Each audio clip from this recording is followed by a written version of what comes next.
दोस्तों, भोले भंडारी। आज दिनांक 18 नवंबर 2023 है। आज की देववाणी, जनवाणी, मंगलवाणी मैं उस परम सत्ता को नमन करता हूँ। हे ईश्वर, तू सबका भला कर। मेरे सामने ईश्वर खड़ा है। दोस्तों, आदमी को कुछ भी बोलते समय, करते समय, हर समय अपनी औकात को ध्यान में रखना चाहिए। जामे कि मेरा जैसा मंगल जैसा आदमी जिंदगी में भुगता हुआ, वह तो अपनी औकात को ध्यान में रखता ही है। और वैसे भी देखा जाए तो इस दुनिया में भगवान के सामने किसी की कोई औकात नहीं, किसी की कोई चौधराहट नहीं चलती, किसी का कोई डॉन नहीं बन सकता यहाँ। ये सब अपनी नासमझी है कि मैं वह हूँ और मैं वह हूँ, मेरा क्या है, मैं तो वह हूँ। बहुत सोच समझ कर हम बात करते हैं। जब मैं मंगल की तो पूछो ही मत, वह तो बहुत सोच समझ कर बात करता है। आप मेरे से प्रश्न पूछ सकते हैं या कह सकते हैं कि यार बगाता है कि ईश्वर मेरे सामने खड़ा है। ईश्वर मेरे सामने खड़ा ही नहीं, मेरा पीछा करता है। जैसे माता पिता अपने छोटे से बच्चे का कि अब वो कहाँ गया, खेलता खेलता अब वह कहाँ गया। ये मैं कभी सिद्ध करूँगा। वह दिन आने दो, परमात्मा की मेहरबानी होने दो, जब आप कहोगे कि हाँ यार, ये आदमी सच कहता था कि ईश्वर मेरे सामने खड़ा है, मेरे पीछे पीछे फिरता है।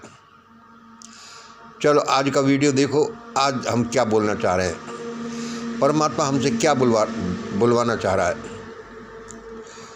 हम कुछ बिंदुओं पर डिस्कशन करते हैं, वे सारे बिंदु एक ही हैं।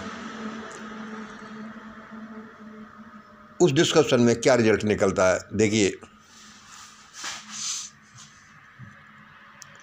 क्या भारत के सीजेआई श्री चंद्रचूड़ साहब उसूलों के पक्के रहेंगे या समझौता कर लेंगे? या भारत के सीजेआई श्री चंद्रचूड़ साहब उसूलों के पक्के रहेंगे या समझौता करेंगे?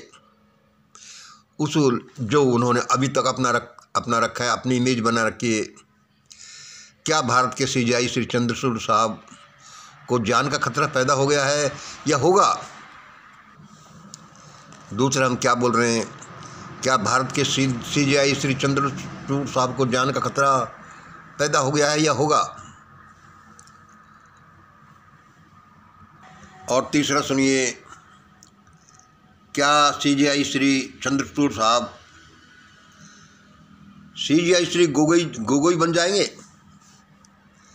क्या भारत के सीजेआई श्री चंद्रचूड़ साहब सीजेआई गोगोई बन जाएंगे, यानी उनके जैसे बन जाएंगे?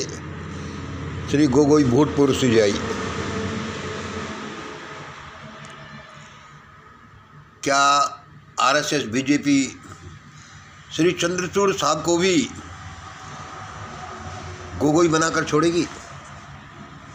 क्या उनको भी गोगोई बनाकर छोड़ेगी? और लिखिए, पूर्व राष्ट्रपति श्री रामनाथ जी के घर सभी वीआईपी यानी सीजेआई श्री चंद्रचूड़ साहब, होम मिनिस्टर, प्रधानमंत्री और बड़े बड़े वीआईपी क्यों देखे गए? इतना उनके यहाँ क्यों जमघट लगा?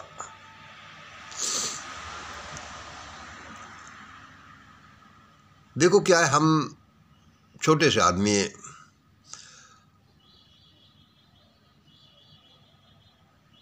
हमारा भी आकलन है जो, या हमारा ये बोलना भी कुछ रिपोर्ट्स पर आधारित होता है। हर तरह के हमारे पास ऑब्जर्वेशंस के फील्ड हैं कि भाई ऐसा ऐसा हो रहा है।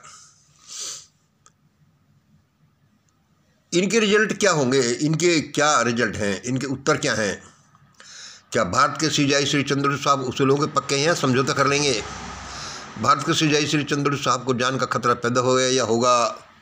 भारत के सीजेआई श्री चंद्रचूड़ साहब सीजेआई गोगोई बन जाएंगे क्या? क्या बीजेपी आरएस श्री चंद्रचूड़ साहब को भी गोगोई बनाकर छोड़ेगी? पूर्व राष्ट्रपति श्री रामनाथ जी के घर सभी VIP, CJI, HM, prime minister और पता नहीं क्यों क्यों लोग इतने गए थे। यहाँ बर्थडे इत्यादि की बात नहीं हो रही, कारण अलग ही है। यहाँ ये सब डिस्कशन किससे जुड़ा हुआ है? इससे कि भारत की राजनीति अब क्या मोड़ लेगी। इनके उत्तर हम आपको छोटे से डिस्कशन में बताएंगे। पहले हमारे अध्ययन का आधार श्री विद्या का आधार सुन लीजिए। इसके लिए आप थोड़ा सा इन पर गौर करें, देख लो इन सब का एनालिसिस कि इस सब का उत्तर क्या होगा। एक एनालिसिस सुनिए। उस एनालिसिस के पहले आप ये सुनिए, ये पहला त्रिकोण है, ये श्री विद्या का आधार जो हम बताते हैं वह ये सब पावर सेंटर्स के बारे में हम बता रहे हैं। पावर सेंटर्स क्या? आर्म्ड फोर्सेज, सीजेआई, बी सीजे यानी सुप्रीम कोर्ट, और सी पार्लियामेंट यानी प्रधानमंत्री। भाई मेन पावर सेंटर्स देश के कहाँ होते हैं? भाई किन किन के पास है? भाई आर्म्ड फोर्सेज के पास है। उनके रूल्स रेगुलेशन से ये अलग बात है, लेकिन पावर तो है कि वो किन आधार पर काम करते हैं, नहीं करते। दूसरे नंबर है पावर सीजेआई यानी सुप्रीम कोर्ट के पास पावर है, भाई वो कुछ को भी उलट पुलट कर सकता है। तीसरा पार्लियामेंट यानी पीएम। ये 3 सेंटर्स हैं। आप कहोगे भाई आपने इसमें राष्ट्रपति का नाम नहीं लिया,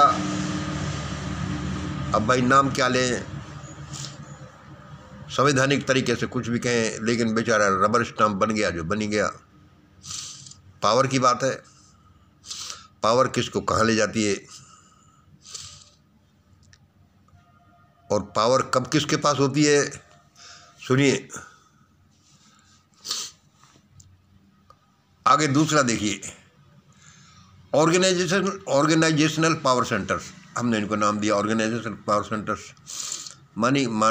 माना किन संगठनों के पास पावर होती है? भाई ज़्यादातर क्या आरएसएस के पास बड़ी पावर है भाई। दूसरे नंबर बीजेपी, कांग्रेस जैसे ऑर्गेनाइजेशंस के पास बड़ी पावर है। तीसरे नंबर भाई पब्लिक के पास बड़ी पावर होती है, ये भी पावर है। उसका उपयोग हो पाता नहीं हो पाता वो अलग बात है। तीसरा ये देखिए, क्या भाई तुमने, ये है XYZ। एक्स देखिए, क्या भाई तुम जज लोया को जानते हो? और दूसरे नंबर क्या ये वाई में क्या तुम हरेन पांड्या को जानते हो? तीसरे नंबर सी देखिए, क्या तुम सुषमा स्वराज को जानते हो? कौन थी यह है? अरुण जेटली को जानते हो? मनोहर पर्रिकर को जानते हो? गोपीनाथ मुंडे को जानते हो? और बेचारे छोटे छोटे लोगों का तो पता ही नहीं। और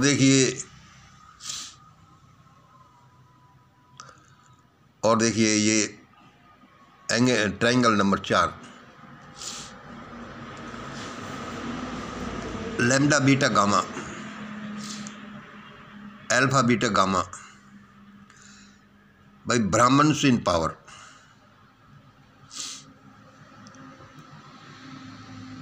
भाई ब्राह्मण्स इन पावर यानी कि बीजेपी, कांग्रेस, आरएसएस इत्यादि in power. Brahmins in power alpha यानी बीजेपी, कांग्रेस, आरएसएस, भाई the people are in power. Beta देखिए भाई non Brahmins in power. Non Brahmins in power भाई कहने को ये है कि नॉन ब्राह्मण्स इन पावर, लेकिन ये बेचारे कभी पावर में नहीं रहे। गामा देखिए पब्लिक इन पावर। थ्योरेटिकल तो पब्लिक इन पावर है, लेकिन पब्लिक ने बेचारे ने पावर कभी नहीं देखी। मेरे कहने का मतलब क्या है, आप इनको 2-4 बार देखें। ये हमारी श्री विद्या का आधार है, इनसे रिजल्ट कैसे निकलते हैं।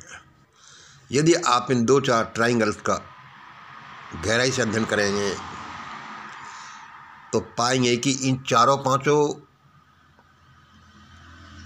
पॉइंट्स का उत्तर क्या होगा CGI श्री चंद्रचूड़ साहब के बारे में।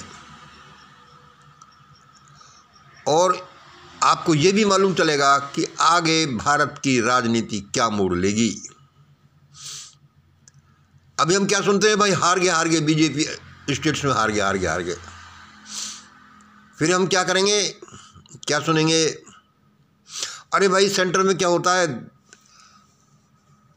MP के चुनाव में क्या होता है, देखो भाई देखो क्या होगा। इन्हीं ट्रायंगल से प्रभावित होता रहेगा कि ये ट्रायंगल्स क्या बोलते हैं, और ये बड़ी चीज़ों को इनमें और ट्रायंगल्स में मिलकर के बड़ी चीज़ों को बताते हैं, और ये बहुत सी चीज़ों को डिस्प्यूटेबल बनाते हैं। क्या सचमुच में जनवरी में अयोध्या में राम मंदिर का उद्घाटन हो जाएगा? क्या 2024 में संसद के चुनाव होंगे? क्या वातावरण ऐसा ही चलता रहेगा? क्या इमरजेंसी लगेगी? हमारे यहाँ आर्मड फोर्सेज का प्रभाव कैसे बढ़ेगा? भारत में क्या होगा? इन सभी में हम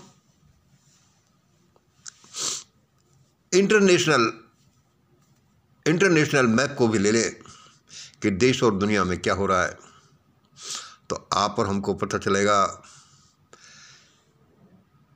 कि आने वाला समय भारत के लिए तो बहुत कांटों से भरा हुआ है। पावर बड़ी चीज़ है, आदमी की जान बड़ी चीज़ है, जान बड़ी प्यारी है। यदि एक आदमी को कहा जाए कि भाई आप की जान हम लेंगे या फिर इन 10 लाख लोगों की लेंगे, तो वह क्या करेगा? वो यही करेगा, भाई सबको मार दो, लेकिन मेरे को जिंदा रहने दो। चंद्रचूड़ साहब उसूलों के पक्के रहेंगे या समझौता करेंगे? क्या श्री चंद्रचूड़ साहब को जान का खतरा पैदा हो गया है या होगा? कोई सत्ता को आराम से नहीं छोड़ना चाहता। पहले होता था भाई कभी कांग्रेस कभी बीजेपी, और भाई कांग्रेस भी ब्राह्मणों की और बीजेपी ब्राह्मणों की, लो चलो भाई, कभी एक भाई शासन करे कभी दूसरा शासन करे। लेकिन जो अब समय आ रहा है वो न कांग्रेस का, न बीजेपी का, न RSS का आ रहा है, तो उसमें वे लोग ये मोड़ नहीं ले सकते, ऐसा ही एक्शन नहीं ले सकते जैसे पहले से लेते रहे। Easy transfer of power from one man to another, from one party to another party. यहाँ ऐसा नहीं कर सकते। अब एक अलग पेच जुड़ गया है, अलग समय आ गया है। क्या आ गया है? सुनिए, ईश्वर करे मेरे भी अंदाजे गलत निकल जाए और सने सने देश का ढांचा चलता रहे, लेकिन ऐसे नहीं चलता। उसके कुछ फंडामेंटल फैक्टर हैं कि ऐसा इसलिए चलेगा। कोई भी प्यासा तो पानी के लिए रोएगा और उसका रोना तभी बंद होगा जब उसको पानी मिल जाएगा। इस तरह से ये दुनिया फैक्ट्स के आधार पर चलती है। ऐसा ही लल्लू का माल नहीं है कि ऐसे चलती रहेगी। इसलिए अब देश में बड़ा घपला, और पिछले 9-10 साल से जो होता रहा है, हजारों साल से होता रहा है, और उस पर मोहर लगा दी गई है पिछले 9 सालों में कि ऐसा ही हमने किया और हम करते रहेंगे। बड़ा तूफ़ानी समय नहीं, बड़ा ख़तरनाक समय आ रहा है। इनसे ही आपको पता चलेगा कि क्या क्या होने वाला है। इसलिए दोस्तों, और इसमें यदि हम इंटरनेशनल सीन भी ऐड करें, इंटरनेशनल एलिट्स का NW ऐड करें, तो दोस्तों प्रार्थना पर बैठ जाइए, ध्यान पर बैठ जाइए, प्रभु स्मरण पर बैठ जाइए, परोपकार करिए, अपने चरित्र को सुधारिए, धर्म करिए, गरीबों की सहायता करिए। क्या सचमुच में हम एंड टाइम में लिव कर रहे हैं, रह रहे हैं, जहाँ कुछ भी हो सकता है? आओ ध्यान करें, प्रार्थना करें, मिशन ग्रेट इंडिया के डप्पा प्रोग्राम में, और एक साथ बैठें, ये करें कि क्या करने से हमारी जान बच सकती है, क्या करने से मानवता बच सकती है। एक तरफ उसको इंटरनेशनल एलिट्स NW वाले तहस नहस कर देना चाहते हैं, नहीं मार देना चाहते हैं, इधर परमाणु बम मार देना चाहते हैं। आज यही डिस्कशन भारत के परिप्रेक्ष्य में CJI साहब पर करोड़ों जिंदगियां निर्भर हैं।